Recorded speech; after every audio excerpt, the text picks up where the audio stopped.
Shalom, selamat datang di Rumah Sate Padi Kelamut. Tema pada saat ini adalah pemuda sebagai saksi Tuhan di sekolah atau kuliah. Langkah apa yang bisa kita lakukan untuk menjadi saksi Tuhan di lingkungan sekolah atau kuliah? Mari kita membaca 1 Timotius 4 ayat 2. Demikian firman Tuhan, beritakanlah firman, siap sedialah baik atau tidak baik waktunya. Nyatakanlah apa yang salah, tegurlah dan nasihatilah dengan segala kesabaran dan pengajaran. Pada umumnya, anak muda memiliki gaya hidup yang maju.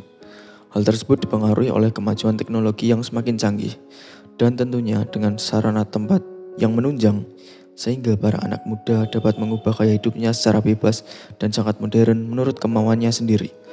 Apalagi terhadap pemuda yang hidupnya mandiri, jauh dari pantauan orang tua. Kemajuan ilmu pengetahuan dan teknologi tentunya berdampak baik, tapi ada juga dampak buruknya.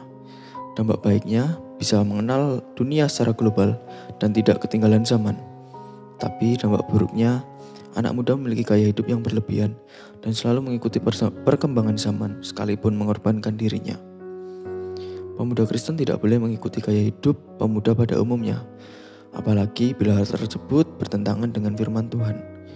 Pemuda Kristen harus mempunyai standar gaya hidup yang berdasarkan kebenaran firman Tuhan.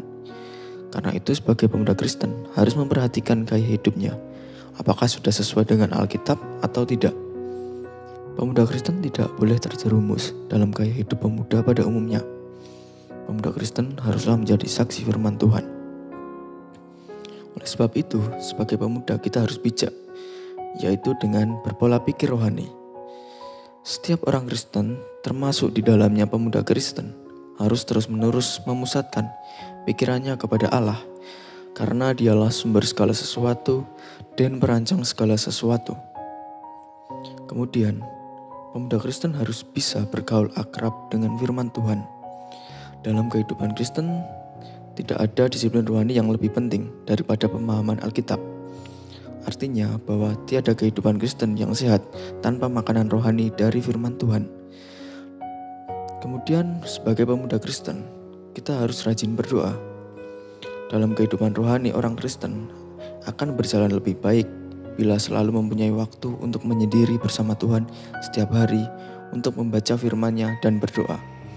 Melalui doa, Allah menunjukkan kepada orang percaya bahwa mereka adalah pemenang dalam peperangan, karena doa menunjukkan kuasa berasal dari Tuhan.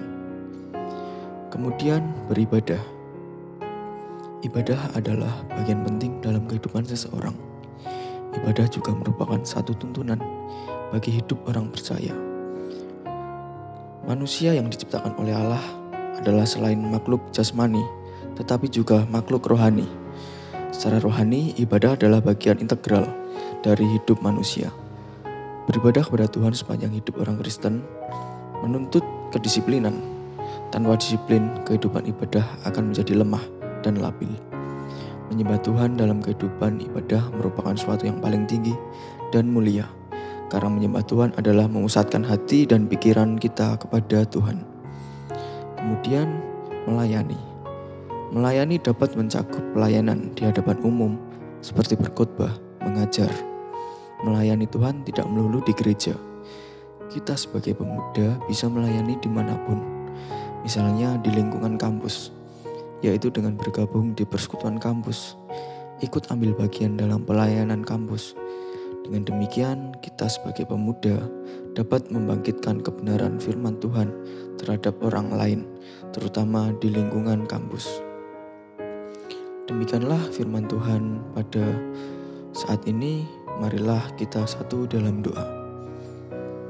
Terima kasih Tuhan atas berkat yang selalu Kau limpahkan dalam kehidupan kami.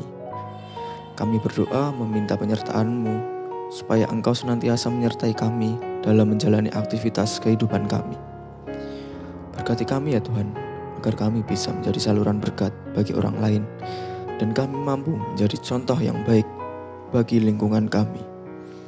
Lindungi kami supaya kami tidak terjerumus dalam kehidupan duniawi, tetapi biarlah kami senantiasa hidup seturut kehendak-Mu. Demikian doa kami ya Tuhan, ampunilah atas kesalahan kami. Hanya di dalam nama Tuhan Yesus Kristus kami berdoa dan mengucap syukur. Haleluya, amin. Demikianlah Rumah Sate Pade Kelamut episode ini. Terima kasih. Shalom.